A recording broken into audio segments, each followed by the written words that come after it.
approve the minutes as written. Second. Motion and second. Those in favor signify by your right hand.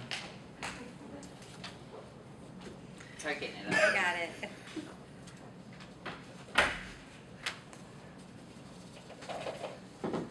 Planning and Building 2013 appointments. We have a memorandum. Kathy Gardner just brought this to the attention of who is presently from the council representing on the Whitley County Plan Commission and the Joint Advisory. I know in January we found the list from 2011 and Pam is going to work on the appointments. So that's just to show you who's currently from the council to those two boards, which would be Paula on the Plan Commission and Jim and Kim on the Joint Advisory Board. So if it's something you want to continue doing, we'll speak about that in January. If not, then you'll need to come up with someone else. The only other thing was the Donna Tom lady who's the appointment for the commissioners. They're looking for some suggestions in the Columbia City area, our Cherubusco area. Is that Bill? Bill? John John. Cherubusco. Yes. John, it has to be in the 2-mile jurisdiction area. Of Cherubusco. Yeah, and the 2 mile outside the thing, Okay. so it's really a limited, so they were looking for suggestions, sorry. Okay. If you know of anybody, thought you'd get a hold of you and Frank Kessler. So just to make a note to yourself, they're looking for suggestions. I know Donna Thomas served very well in retirement and health issues. She is not wanting to remain. Peabody Library appointment. The only thing that you guys got this last month, but I called out to Mary Hardman, the new library. She said the 2 people she got suggestions was Dr. Michael Mayhorter, our Susie Reiki. It would be still up to you to appoint someone, but those would just be 2 people you could look at if you want to speak to someone on the board to fulfill the term for John Myers. So if you want to look into those 2 people, that's who Mary Hartman suggested. You know that people. Yeah, I know Mayor. Yeah, I make a motion that Mayhorter Yeah. fill that seat. I'll second. Motion and second. Those in favor signify by your right hand. Opposed, the same. Okay.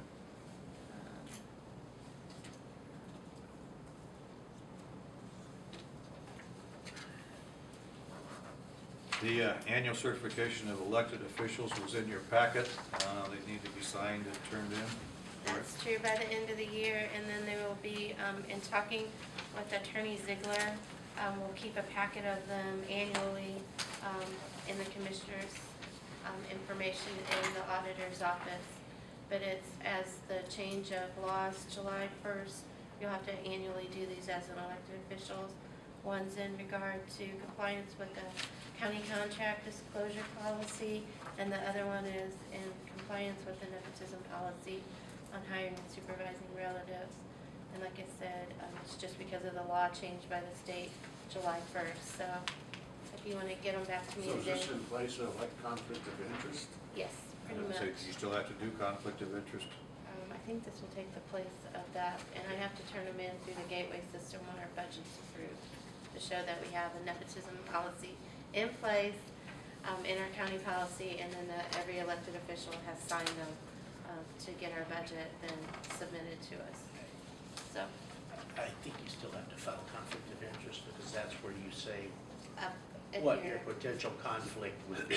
like Jim Bayman and Bayman Auctioneer, Kim Wheeler and Wheeler Electrical, or any other more, I don't know who would be conflicted With, you.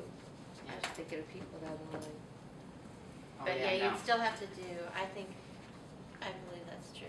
I think you'll I still have already to did file mine. conflict of interest. Just it's rather be safe than sorry anyway. And more, I'll take them, any of them that get signed. Additional requests and request for transfer for 2012. First one I have up is the auditor's office.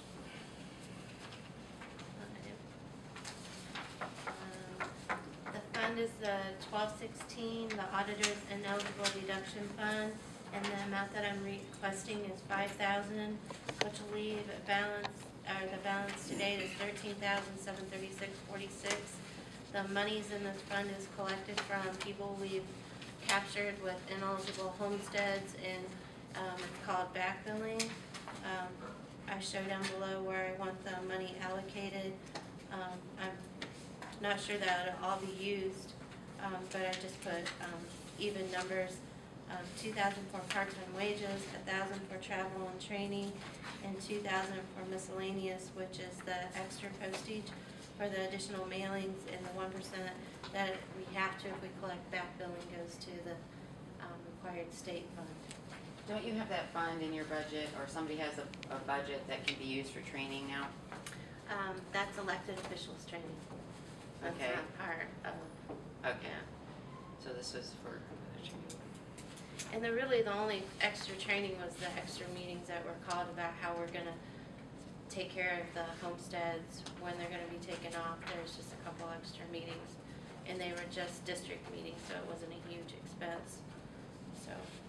Jenny, this, like this balance of 13.7, how does that increase per year? I mean, does it increase very much or not? It's gonna be dependent, I was gonna bring it up later when it was my turn. We still have 1,500 people who have not filed their verification of homesteads in the county. So legally, as soon as I remove that, I can backfill them for 3 years. I'm pretty much saying they have illegally got a homestead for the last 3 years because they are not verifying that that's their primary residence. How much of that money I'll collect, I don't know. I have a staff. That's where that comes from? I have a staff of about 100 that I'm sure have been double dipping somewhere, either within the county on that. So we've only collected 5 people. One of them was just for a year, and 2 of them were for 3 years. And I've already got $13,000 in there. So I know a lot of the other counties have been more aggressive in collecting this. I just have kind of backed off until the deadline date. You But sent it all notice, haven't you? Yes, and by law, I just sent out the final notice telling these last 1,500 we're removing it, so it's done. Do you say then we're removing it and now have the authority to back bill you? Yes, and that's in this final letter to the 1,500 people. What happens if that wakes somebody up, they come in and want to file it? Is it too late? No, they have until December 31st, so we had to get this last letter out stating the new law that was implemented. So as soon as December 31st comes, I have to remove all the 1,500 homesteads, or even if it's just 1,000, say 500 people come in between now and December 31st, I still have to remove the 1,000. So that's what I'm having Janet, a part-time girl, do when she comes in on Christmas break, is to start this, because it moves everybody that's at the 1% down to the 2%. I mean, it reallocates the whole, what we're gonna run the abstract off. If we have to even do 1,000 or 500, it's gonna be some work, and it'll be different assessed values than what we submitted NAVs for the budget. But it has to be done as of December 31st when these people don't comply with the program that we're had on there. I know it'll still be a big wake-up factor when they get their spring tax bills, and right now that's another thing we had a meeting on is, who's at fault there? Do we leave it off for that first year? And if so, is the state gonna back us in doubling that person's bill?